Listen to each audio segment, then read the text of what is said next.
Hey now, this is Cowboy Jeff at Cowboy Jeff Sucks on Twitter. If you're not listening to the Disgruntled Millennial podcast, then you're probably wearing a fucking burqa.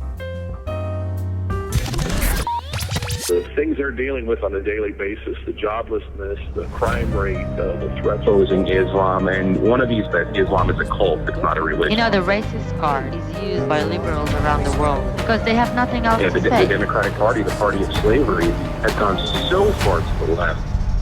You're listening to the Disgruntled Millennial. And they're suffering consequences of what we've got to do with it. This politically correct mentality is poisoning our educational systems, ridiculous belief structures. The millennial generation a lot worse down the road as to how to properly solve problems. What difference at this point does it make? Hi, you are tuning into the Disgruntled Millennial, and I am your host, as always, Brett Siegel, broadcasting to you not live from my safe space here in South Florida, where I am free from your microaggressions, your racism, your bigotry, your Islamophobia, and all those other obias that we hear so much about. Today, I've got a great guest for you. Her name is Anni Cyrus, and she's an Iranian-American human rights activist who warns about the devious Islamic threat that will topple the human society. Her mission is to bring hope and healing to women and girls who have been unfortunate enough to be exposed to the plague of Islamic ideology. She experienced firsthand the horrors of living under the barbaric Islamic theocracy in Iran. They throw gays off of buildings, they don't respect women's rights, they chant death to America, death to Israel, and yet our leftist leaders still thought it was a good idea to give them $150 billion and nuclear weapons. And still, Western leftists steadily chant that radical Islam is not Islamic. And Anni Cyrus is here to dispel with those myths. You can catch her on Twitter at Anni_Cyrus. That's ANNI_CYRUS. And her website is liveuptofreedom.com. And I'd love to welcome you to the show. How's it going? It's going great. Thank you so much. So I wanted to get started by having you give a little bit of background information about how you grew up in Iran and how you sort of came about to speak out for women's rights and against the ideology of Islam. Of course, as you mentioned, I was born and raised in the Islamic Republic of Iran, and I always like to add the Islamic Republic part to it because a lot of people, what they don't know is that Iran wasn't an Islamic country. It was actually very westernized. 37 years ago, Iran was also known as the mini America in the Middle East. However, based on the revolution, Islamic revolution led by Ayatollah Khomeini, the country turned into an Islamic country. So anyone, including myself, born after that was unfortunately born Muslim because the country is Islamic now. By so law. I was one of those people. By law, yes. When a country is Islamic, there is no freedom of religion, period. There is no way around it. So when you're born in that country, on your birth certificate, you are labeled a Muslim. That's just the way it is. You don't have any other choice. I mean, you do. They say you do, and the choice you have is to die. You can say, I don't want to be a Muslim, and then they kill you. Legally, they kill you. Just like that. So, just like that. Pretty much exactly like that. Believe it or not, there are cases of non-Iranians. This one, actually, I heard when I was still in Iran, where a tourist couple were in Iran, and the woman who was pregnant gave birth early to the kid. And automatically, the kid became dual citizen of the original country and Iranian citizenship. And his birth certificate was issued as a Muslim, even though the father and mother were Christian.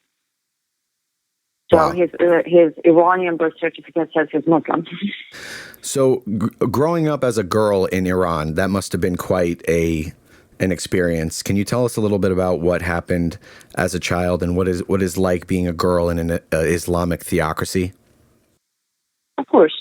I call it a nightmare. I don't call it even experience. I literally say it's a nightmare. It's the worst thing that can happen to any woman, and that is to be born under Islam. Reason. When you're born as a girl in Islam, this one happens to everyone, and it also happened to me. First of all, at age 9, you will be called a full adult woman. What does that mean? One, you are completely responsible for your own actions. Meaning, if you do anything wrong or anything illegal by the law of the state, which is the Islamic law or Sharia, you will be responsible for it yourself. You will have to face the consequences on your own, even though you're only 9 years old. As an adult? That's already. As an adult, yes. Wow. I was arrested at age 11, and I had to go to prison on my own and just face the punishment on my own. What did you do that was so bad? Well, which time I was put in detention center is the better term to say, over 12 times. Randomly, if I can think of it, once my hair was showing accidentally. I didn't know it's showing from the back of my hijab because I had long hair, so it was showing. I spent 48 hours in detention center. I had nail polish on once I got arrested. I was singing with a couple of my friends walking back from school. We were singing. We got carried away, so I started singing loudly in public. That's a crime for a woman to do. Singing? A woman is not supposed to be heard. Yes. Oh, my God. It's illegal for a woman to sing under Islam. You will not ever see a Iranian female singer within the country. All of our singers are outside of country. You have to leave the country if you want to pursue your singing career. If not, and if you're arrested, there are 3 possibilities. One could be that you will be punished by death. Depends on what type of music you're working. Like let's say, if you are doing a heavy metal, you're definitely going to be sentenced to death. The other possibility is 15 to 20 years in prison, or another possibility is what's called exile. There are certain prisons in Iran that count as exile. They will send you in there for life. And yes, that's all because a woman decides to sing publicly where a man can hear her. You can't do that. So when people in America say that the terrorism, the radicalism, the abuses towards women, that it's not Islamic to do that, they should definitely listen to you and try to understand that they don't really know. They don't really they didn't grow up there. They don't understand. They don't have the firsthand experiences that you have and the balls to come forward and speak about it. What would you say to women here who claim that Islam is a religion of peace and sort of fight tooth and nail in order to defend Islam? Well, normally I make it very easy for them. What I tell them is that if you can get your hands on a printed Quran, do so. If not, go to a website called Quran.com, and that's spelled with Q, so Quran.com. Go to the 4th surah, which is called Al-Nisa, Arabic for the woman.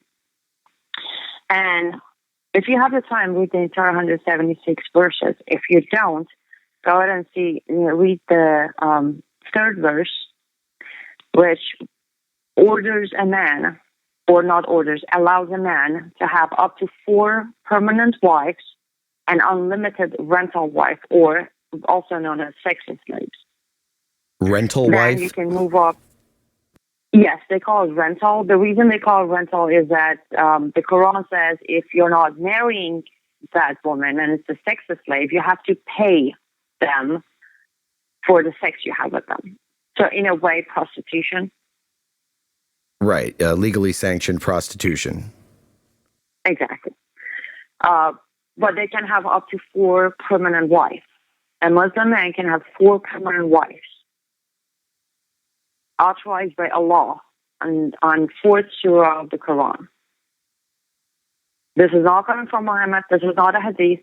It's not a hijacked part of ISIS. It's within the Quran, literally within the Quran. Right.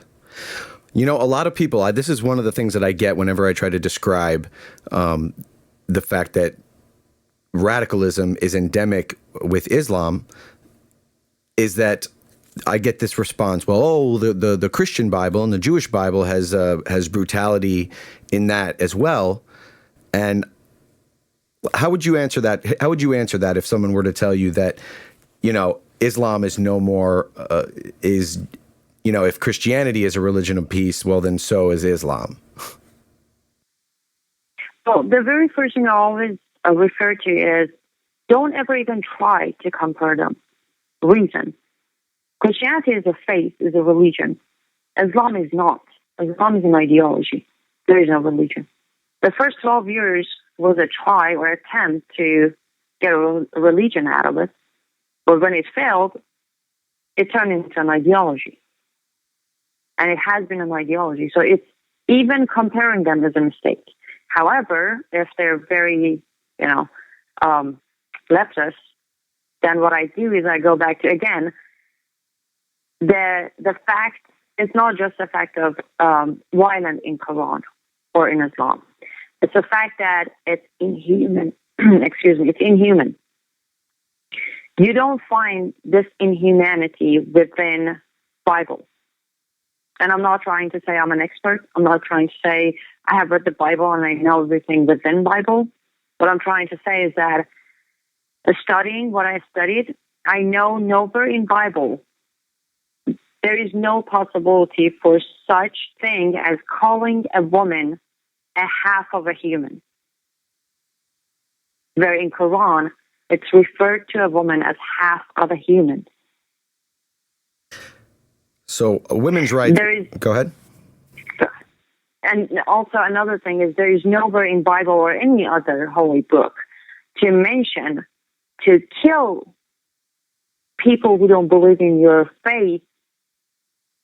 Where in Islam, there are over 108 verses in Quran that orders Muslims to kill. Now, when it comes to Christians, it says convert or kill. When it comes to Jewish people, it says kill them. Jewish people don't even get the chance of converting. They will be killed. So you can't tell me Bible has such a thing. No, not at all. You see, the same logic that goes for when people tell me that that women wear hijab and burqa and that they force them to wear it to protect her, for her. It's the same it's the same feeling I get when someone tells me that Islam is a religion of peace. Maybe to a Muslim, Islam is a religion of peace, but to them, peace has a different meaning than we have over here. To them, it means peace is a world without apostates, without heretics, without people who deny the veracity of Muhammad's claims and the Quran. Well, what they mean by a religion of peace in Islam is, yes, peace has been promised to Muslims by Allah when they clean the planet and literally either convert everyone to Islam or kill the non-Muslims. And then peace will be brought upon them. So when you were in school in Iran, were schools integrated, like co-ed schools, boys and girls? I'm sorry, were there schools for? At school when you were young, were there both boys and girls in there? Did the brainwashing start right away, the indoctrination to try to push the Quran on you? Oh, yes. The schools or girls go to a separated school, boys go to a separated school. You will barely, and I mean very barely, find even a school of boys and girls even within the same street. See, I imagine that even the daycares are separated. Right. Can you tell me a little bit about the brainwashing that takes place when you're young? Because, to me, I generally like to think that people are good at heart and that you have to really, really torture someone in order to turn them into a radical terrorist monster. You know what I mean? It's got to start young. I can't imagine that it's just not in the mother's milk. How is it that you were able to fall through the cracks of all that propaganda and brainwashing? Well, here's what it is. Aside the brainwash, one main thing that I always tell people who are not familiar with Islam is that don't forget Islam uses the fear. A lot of people who are still calling themselves Muslims is out of fear. Right. They know what they're practicing is wrong. They're pick and choose, but they're just too afraid to leave it. So the fear has a huge part. Now, as far as the brainwash, here's how it starts. When you are born, now I don't have kids, but I have been there when many of my friends have given birth. And the natural order is the mother and the father, they hold the baby and they welcome the baby to this world, and they let the baby know that he or she is loved. Here's what happens when you're born in Islamic Republic of Iran or in any other Islamic society or country. When you're born, the first thing that happens is an elderly figure of the family will grab you and they will whisper in your ear. Before you hear your name, you hear Allahu Akbar in your ear as a whisper. So the moment you're born, the brainwash starts. So how did and you... this applies to every kid. Any baby that's born will be whispered Allahu Akbar in their ear. Oh my God, that's so gross. How did you fall through the cracks? How did you resist it? How did you figure your way when all this stuff was being shoved down your throat and you were getting beatings and getting arrested and getting sold into marriage and all that stuff? Like, I mean, don't get me wrong. I don't see the draw for any woman or any human being.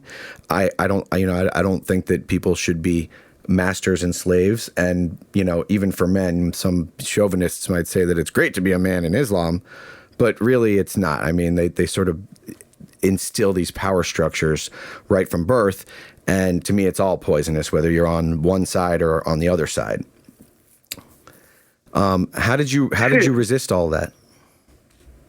Well, I normally say in a way, I guess I was lucky because none of it ever makes sense to me. Now, one thing I would like your listeners to know is it wasn't just that I was born in the Islamic Republic of Iran. I was also born into a very religious family. My father was a sheikh, or also known as an imam. That people know him as imams here. Extremely religious, to the point that at some point he left us because we weren't Muslim enough for him. So he had to divorce my mom and walk away because we just couldn't keep up with the standard of being good Muslims with him. Well, now that adds to the problem. Because when you're born in such family, the society is feeding you all these Islamic things, and then at home you're being fed all these Islamic things too. It becomes really hard to fight it. It does. Especially because if you're speaking out, now it's either the government is going to grab you and kill you, or your father's going to kill you in the name of honor killing. Right, and that's a thing. I mean, of course, we don't do that here. None of that. When a mom or dad kills their kid, it's a human. We see it just like it is as human rights abuse. We see it as awful. We see it as hurting the defenseless. We see it as the immoral action that it is. Exactly. However, what did happen to me was, one, it never made sense. I guess the fact that my father was so pushy got me to realize that something has to be wrong. Because if what you're telling me is the truth and what you're telling me is going to make sense, you don't have to constantly push me. Does that make sense? Oh, absolutely. I always looked at it that way. I was like, hold on. If what you're saying is the truth of my life, then why are you forcing me so much? Just let me grow into it. Exactly. You see, human beings are rational animals.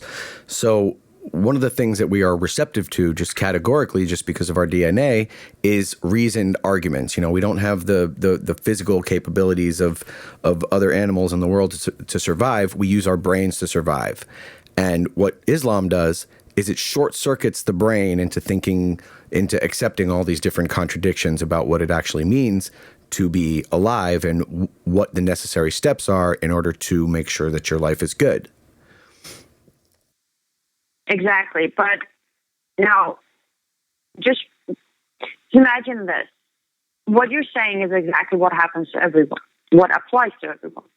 But then a country like Iran, as you said, which I have not even it took me forever to calm down after hearing the Iran deal going through. But that country, everybody's underestimating Iran.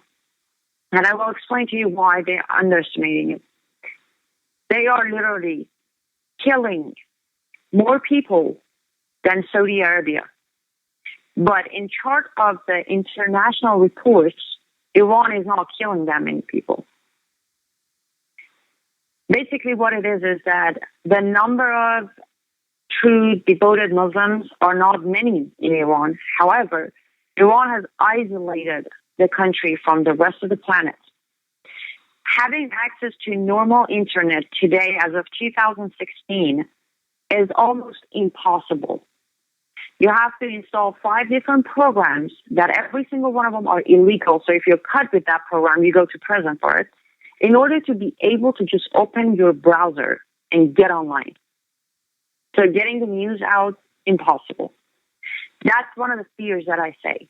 Myself, back then, there was no Facebook, there was no YouTube, none of that. However, there was still emails. And every time I thought, if I say something, and if I get in trouble, will I be able to get my name out there, or will I be able to even get a lawyer who's going to come and save me? Imagine this is the thought process of everybody in Iran, not just me. I believe it. Now, thankfully, there's social media, and there are people like me today who, we do the petitions, we do the Twitter storms, we do Facebook. We try to get them help. But it's still, at the end of the day, there is no guarantee. So the only way is what I did. At some point, you make a decision. You take off and you leave. You either make it to the other country or you die trying. This is how terrifying living life under Islamic countries and Sharia is. So I guess that brings me into another question: is your take on the nuclear Iran deal? When someone says that, when someone comes into the room screaming, "I'm going to kill you, I'm going to kill you, death to you, death to you," you better listen to them. I personally like my life. I like my head attached where it is. I don't want to lose my life. And it just seems that, when you take it on to a national scale, like a foreign policy scale, giving $150 billion and nuclear weapons and the means to deploy them to Iran seems just very, very suicidal. And it just seems like it's ignoring this huge statement that is being made by people in Iran when they chant every Friday, "Death to America, death to Israel, Allahu Akbar," etc. Why do you think it is that our leaders decided to engage in this nuclear deal? Well, it's pretty simple. Obama didn't ignore anything. He knows exactly what's happening. However, it's part of his duty as a Muslim man to open the way for the Islamic jihad to take over. Yes, I never say I believe Obama is a Muslim. No, I know Barack Hussein Obama is a Muslim. Right. And it's part of his duty to make sure that this deal goes through. Exactly next day after they signed the deal, I made a video and I said, I was watching the Iranian TV, and more power to us, because when Khamenei came out to announce the nuclear deal, exactly, everybody was shouting, "Down with America, death to America." And now we got the deal. Right. And of course our leaders should be ashamed. I think it's completely appalling. And then, of course, our leaders are going around saying, "Oh, well, when they scream death to America, death to Israel, oh, they're just being cutesy. Oh, that's in their culture. It's in their culture." Now, personally... Well, can I jump in for a second? Sure. Let's give it to them. For a sake of argument, for a minute, we give it to them. Okay. It's part of their culture. Agreed. Then why the hell are you bringing them here? I agree, 100%. How do you expect their culture to coexist with our culture? Because in our culture, we don't stand on the street every Friday wishing death to another country. Right. No, absolutely. And it's so transparent that that how hypocritical it is when on a certain, on one level, we can't criticize their culture over there. But at the same time, conservative culture is criticized relentlessly just for bringing up certain questions. I mean, these people can go inside of a bar and blow 50, take 50 lives in just a few hours. And when folks like me come out and say, okay, we got to look at Islam, this is a problem with Islam, we are just shouted down as being bigots, xenophobes, Islamophobes, and it just seems totally out of balance compared to the crime, the alleged crime of speaking out.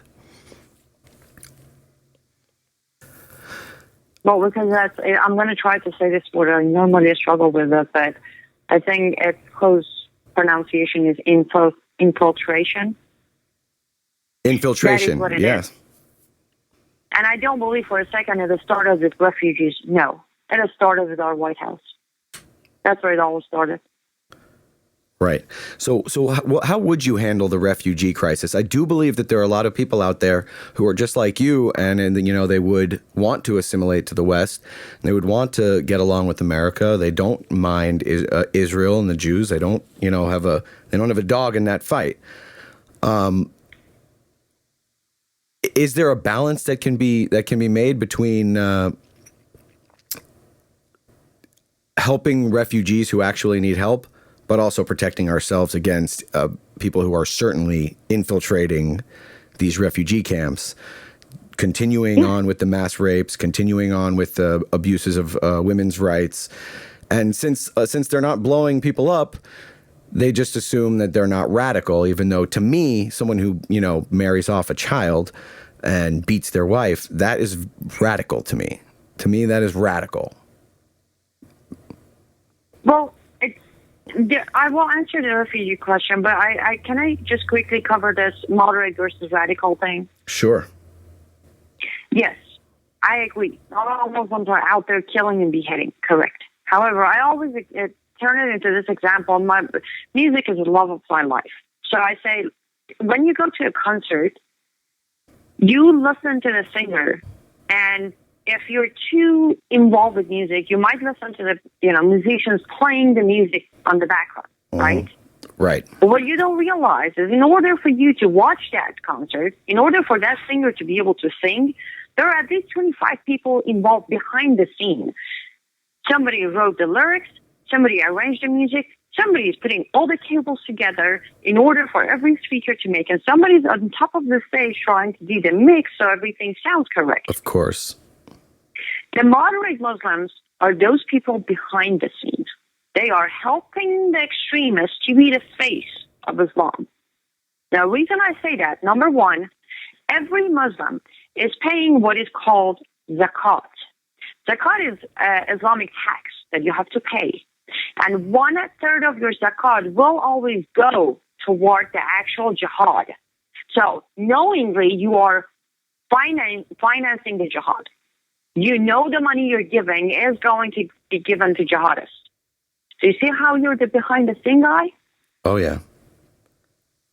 And also, another thing you're not doing is I don't see moderate Muslims starting a peaceful rally on the streets of Florida saying this was not act of Islam. We stand with gay society and we demand changes to our religion.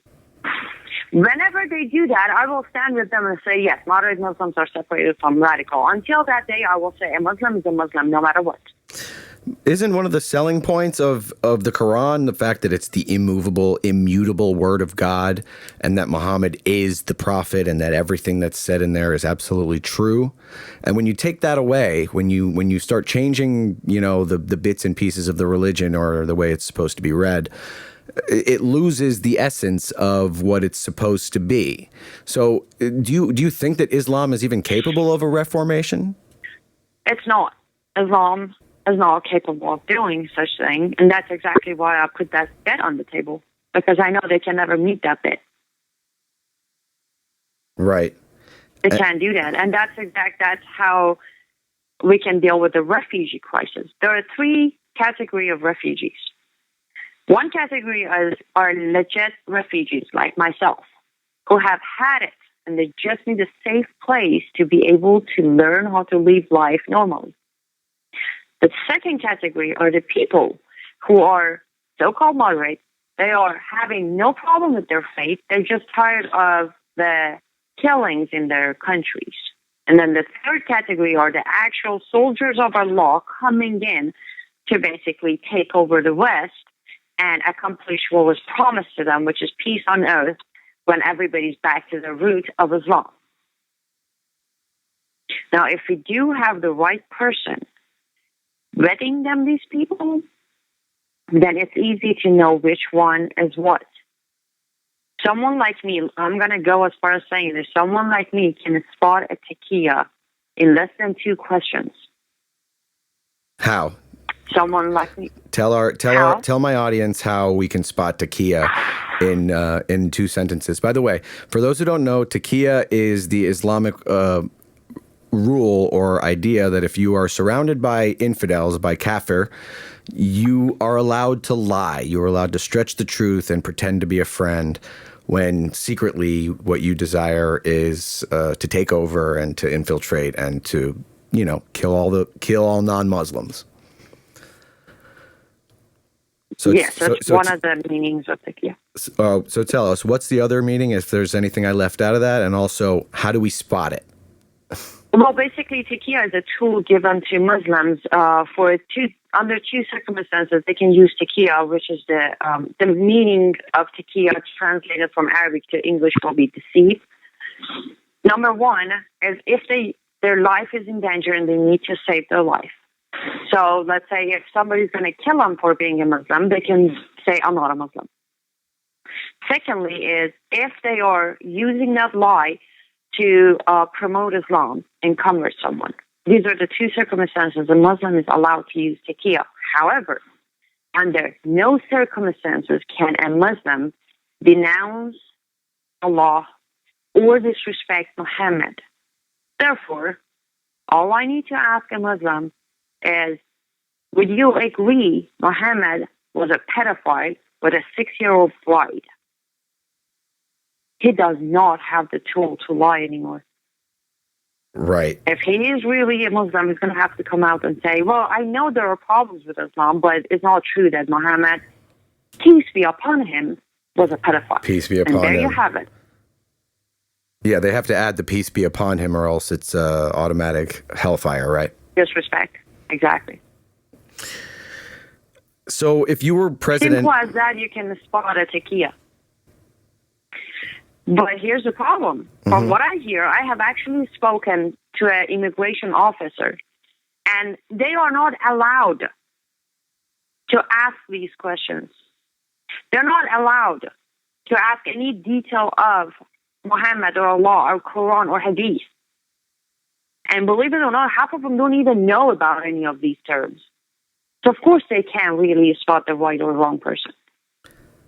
Right. And I just think it's kind of funny that, that leftists will go around saying that, to curb Muslim immigration and to deal with the refugee crisis a little bit more stringently, that it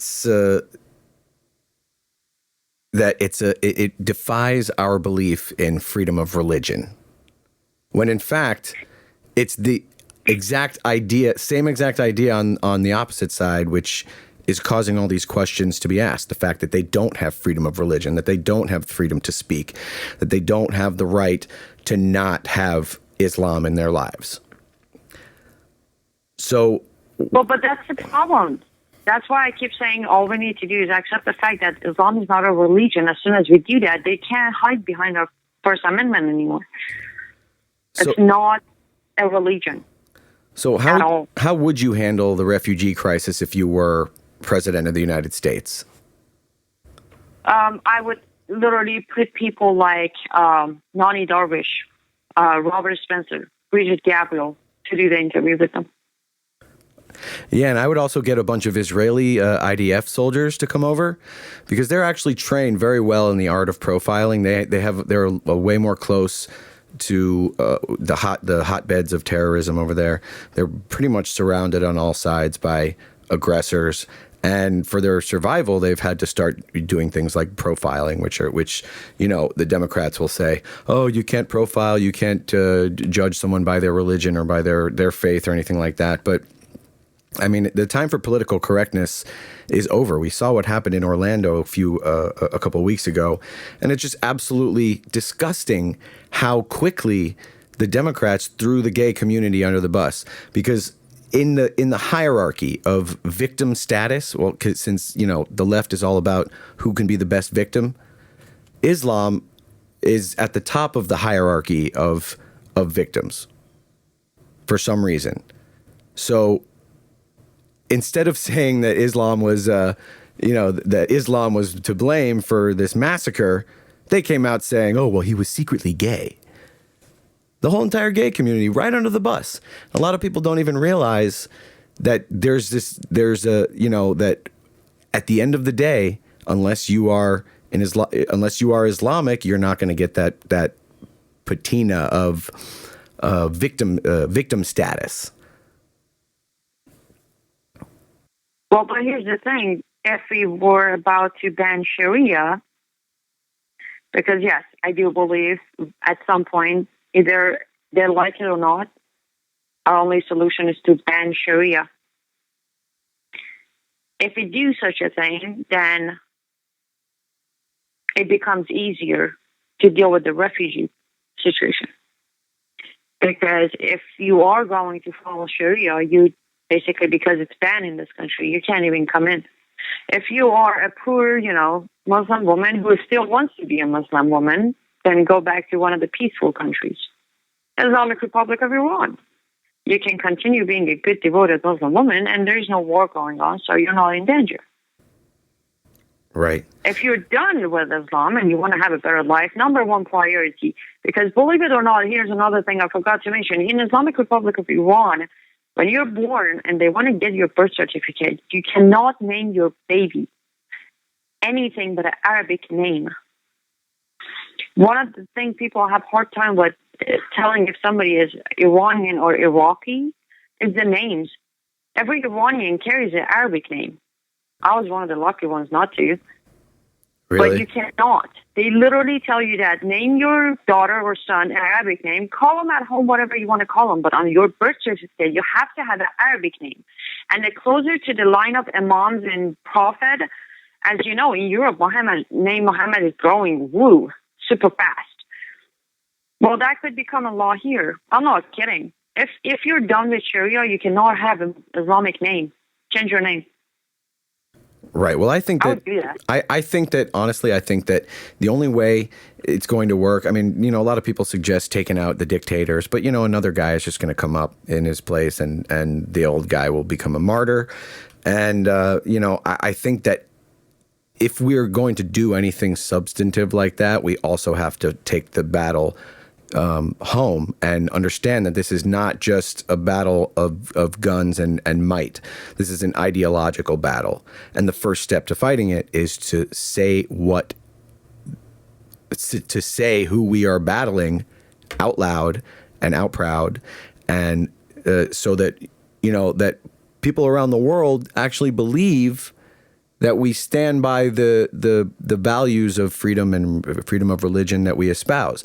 How could we in our right mind say that we support freedom of religion, yet integrate cultures that are totally antithetical to those ideals? You can't. I mean, and to me, the first thing that needs to happen is to get our credibility back, which means being consistent and saying who the enemy is and declaring the ideological war. At this point, we could carpet bomb a few areas or whatever, but, if you've got Obama running around the country basically apologizing for American Islamophobia, you're basically, you're demoralizing and crippling your effort to solve the problem. And I think that's a huge mistake. Yeah, solution is to ban it. Ban Sharia. That's going to solve the problem. I agree with you on ban Sharia for sure. Now, that there's a different... a lot of people... sorry to interrupt, but a lot of people here had this idea of keep burning the Quran. Somebody messaged me saying, you're the activist, you're anti-Islam, I haven't seen your picture or video burning the Quran. I said, well, that's pointless. You know how many people have Quran memorized? Well, how long do you think it's going to take them to write it down again? Burn every Quran in the planet. That's not going to solve the problem. Ban Sharia, and that's going to solve the problem.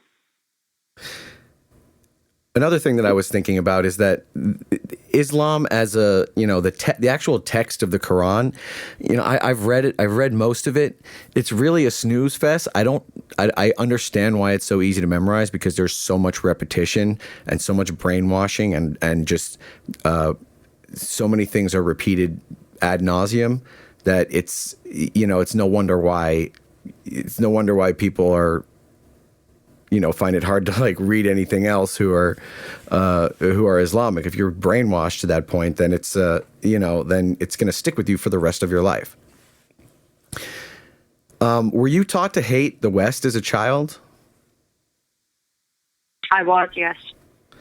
How did that transpire? Not just me. It's basically as soon as you go to school, the very first day of a school, when you walk in, before you get introduced to your teacher or your dean or anyone, they line you up in your backyard and they basically start with, welcome to school, and repeat after me.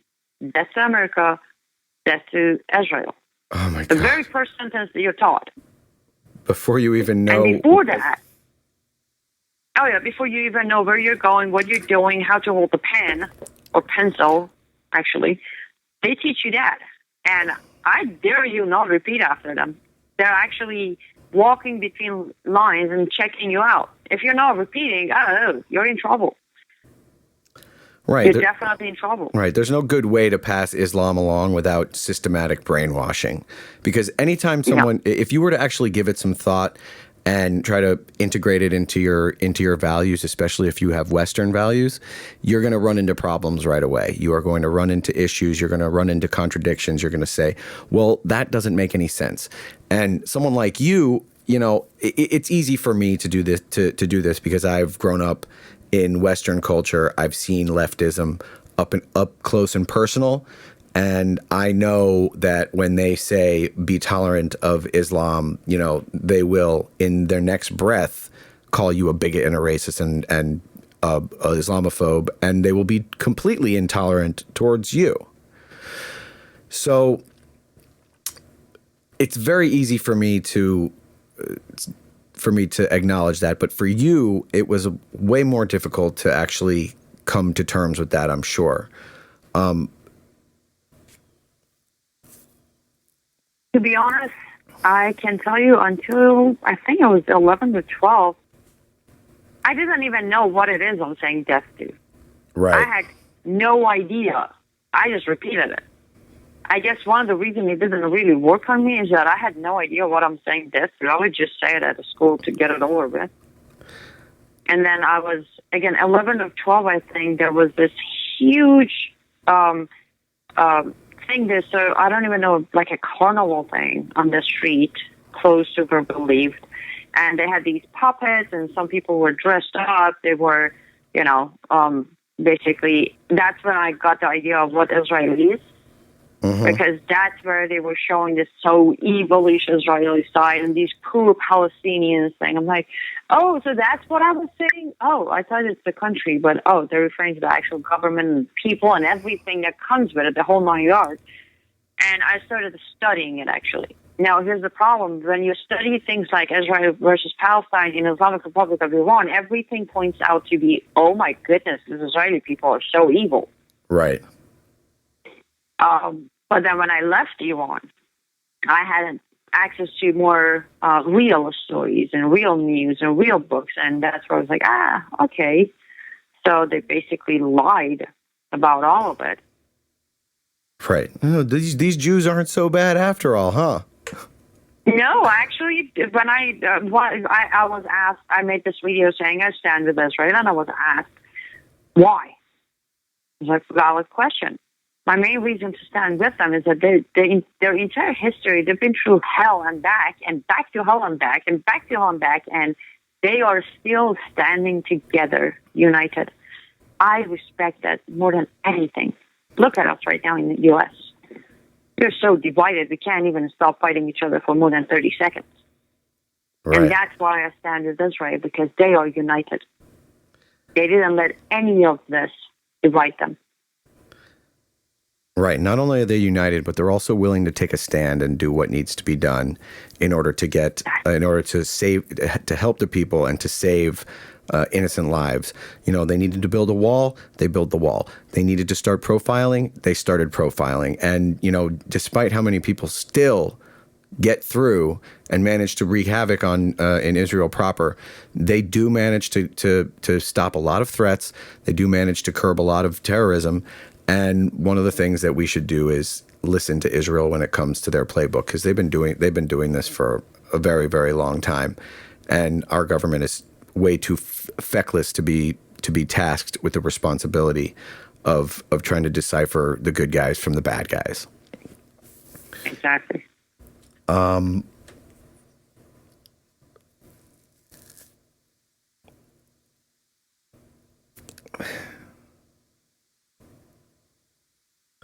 So having been in America for a while, how long have you been in America? In about a month, it will be 14 years. Wow. So that must have been quite a culture shock when you arrived here and you were finally allowed to take off the garb and actually, sort of breathe, so to speak. Yes, it took a while. It easily took me a year to snap out of it. You know, first I was numb, then I was really proud, and then I was scared, and then I was confused. And it was a bad age too. I mean, to a point of view of people who like to come here, it was a great age because I was 18. But for myself, it was a bad age. It was a shaky age, I would call it. So it took me a year to even realize where I need to start. I had absolutely, and that's the thing, when you leave the way I did, you didn't plan for it. So you don't actually have a plan of, okay, I'm going to go there and I'm going to do this, I'm going to do that. You basically just go. So it took me a year to figure out what to do, where to start, how to start, and how to even, because it was kind of like I had to reformat my entire brain and install complete new programs on it. Right, but, yeah. Reformatting into freedom of religion and freedom of speech and being able to go out there and say what you want without fear of some sort of retribution from your elders or from some sort of clergyman. Was pretty much just, it was the fact that I had to even learn what freedom is. Before breaking it down into what kind of freedom, I just had to learn what is freedom. Wow. Actually, a few times I found myself rejecting it. It was way too new, and I was too old for it. How do you mean rejecting it? And I mean literally rejecting it. I found myself kept asking other people, what do they think of what I'm about to do? Oh, right. Like you were sort of self-conscious about truly expressing yourself because exactly. Of the fear of retribution. And also the fact that I was raised to believe I have half a brain of a human. So I would find, let's say I had a job where I had three supervisors, that two of them were female and one was male. And I would keep asking the male supervisor for approval on my job. Because I was like, still trying to figure that, okay, you do have a full brain, you're smart, you can make your own decision, you can make your own mistakes, and nobody's going to kill you. Right. That one, I think, took me until, I guess I was about 23 or 24 when I finally came out of my shell. Wow. Like, okay, I'm going to start making my own decision. I'm going to go for the major I like. I'm going to go for the job I like. I'm going to start, I would literally go shopping and I would ask the salespeople, what do I buy? What do you think is better? What do I wear? Welcome. Until 2000... I think close to 2006, which would be 4 years after, I still wouldn't wear anything that would show more than my hand or my foot. Really? I knew I had the freedom to wear nothing, but I still couldn't get myself to do it. That fear is always there. Wow, that's how deeply the brainwashing runs. They teach you this shame when you're young, and how do you get out of something like that when you're a kid and you're just taught to like hate yourself and to hate your existence and to think you're just half a person. And also another part of it is that when you're raped and you are blamed for being raped because you did something or you said something or you were wearing something to seduce the man. Right. It takes a hell of a lot to realize that you can wear what you want and nobody has the right to touch you. Exactly. Now, a lot of leftists go around saying that there's this rape culture here in America.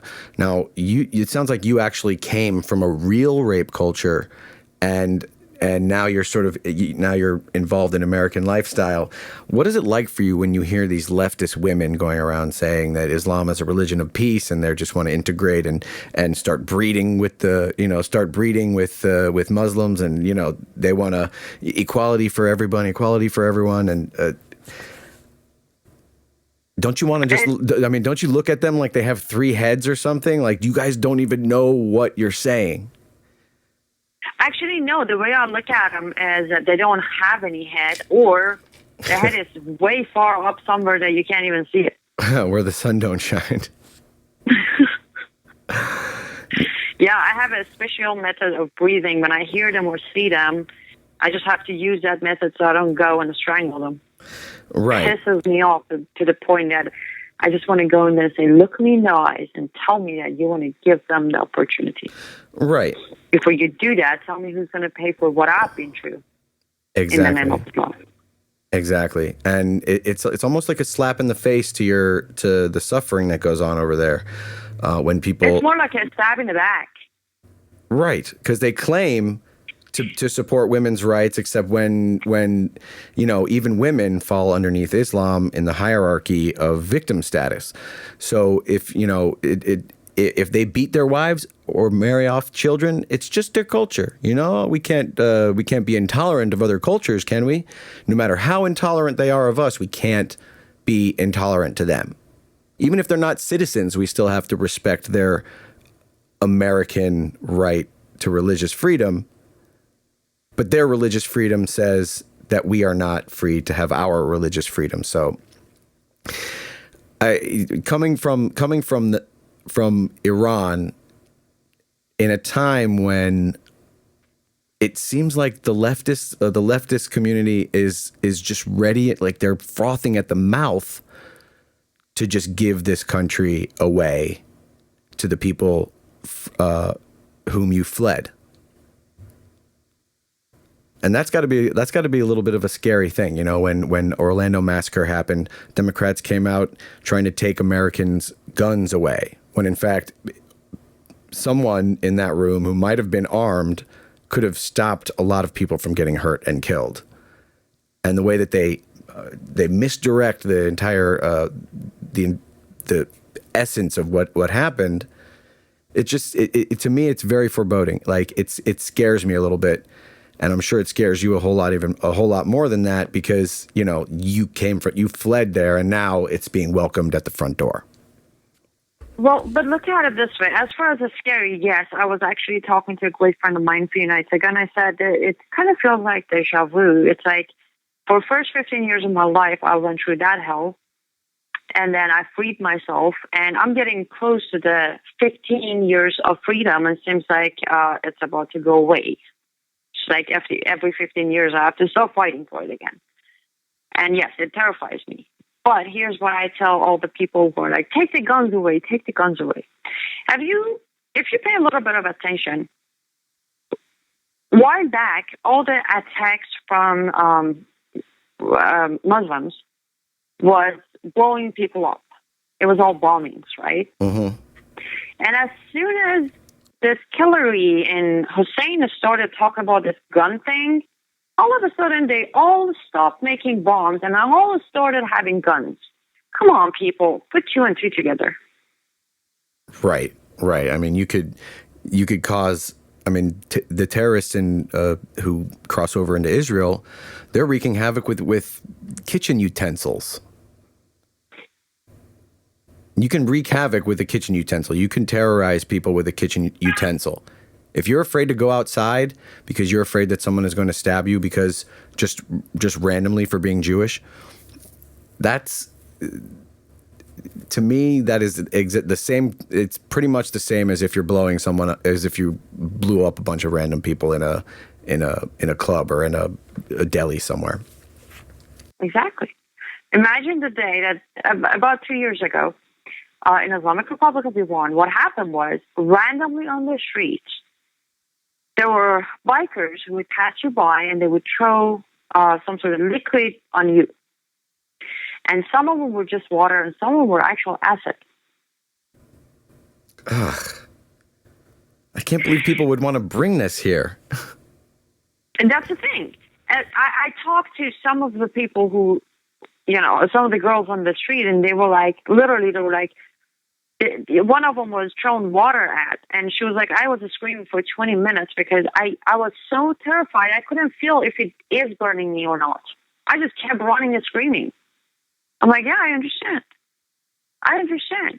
You see, if they would just keep throwing acid at women, you would know you'd be burned. But they're so sick. They're mixing. They're picking and choosing. You might get the water. You might get the acid. You know how much of the agony that puts the woman in? And you want to bring it here? You think taking away a gun is going to stop them? In Islamic Republic of Iran, you don't have the Second Amendment. You don't have guns. But look at all the women that are being killed or being burned, disfigured. They don't need guns to do that. Ugh. All the fingers that are being chopped off for stealing. Hands are being cut off for stealing. The skins are being ripped off with lashing for wearing a wrong dress or bad hijab or makeup. Ugh, it's so disgusting. I'm so sorry you had to go through that, and I'm so glad you're here now and in such a much better circumstance as you were before, in the position where you can actually help people and reach out to women and girls and people who have suffered under Islam. Have you, how's that work going? Have you been reaching out to Muslim women or opening the forum to Muslim women who might have doubts about Islam and want to just sort of talk to you about it? How do you balance? Well, how would you balance the whole, speaking to a Muslim as though, in the way that you've sort of gotten used to, in the way that you speak pretty crassly and bluntly about Islam. So, how's the reaction been from women to whom you've reached out? Well, truth be told, I have had few women who contacted me with doubts. Some of them actually, they were completely done. They just wanted to see if there's a way for them to get away. Completely done with this or Islamic thing. But the problem is, unfortunately, with our leaders not wanting to do anything about it, our hands are so tight that we can't really do much. If they are outside, if they're in Islamic countries, the cost of smuggling one person out of a country to where we can get them to United Nations is between $5,000 to $7,000 for each person.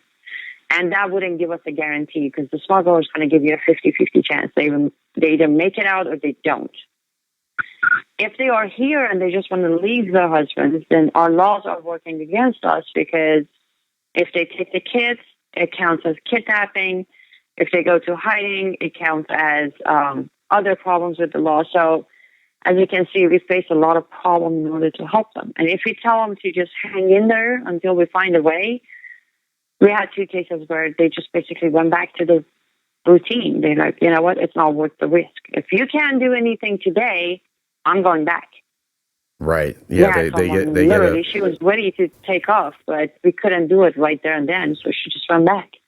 Right. I just put up with it. But imagine how much it took for her to come forth with that information, even in those few minutes where where she basically told you about what was going on.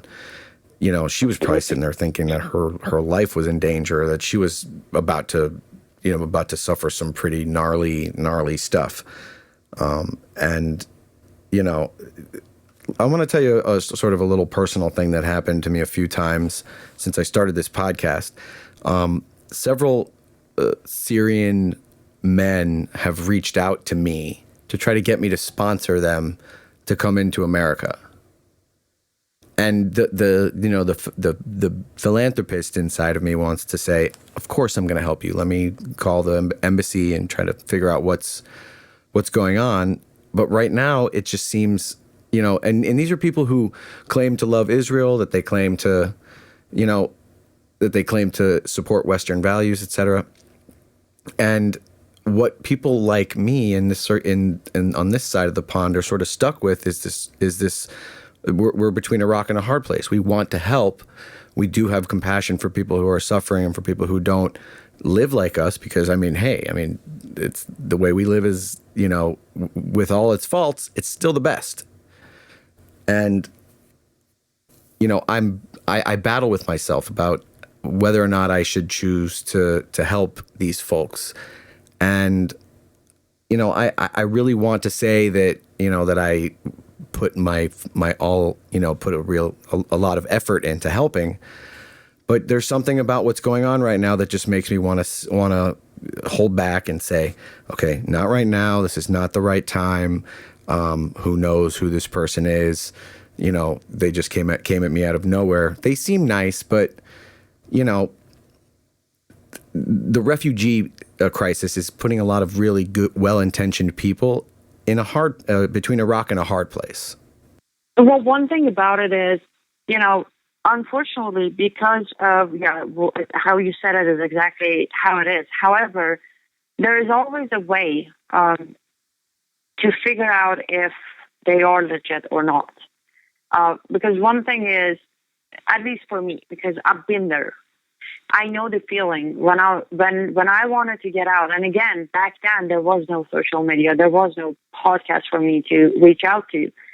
But still, I remember many times I was just sitting here and thinking, if one person out there just could help me, one person would just suddenly somehow know me and help me. And I know if that one person would ask me 2 million questions, I wouldn't mind answering him. I would answer every single one of them in complete details. And that's how we screen the people who reach out to us.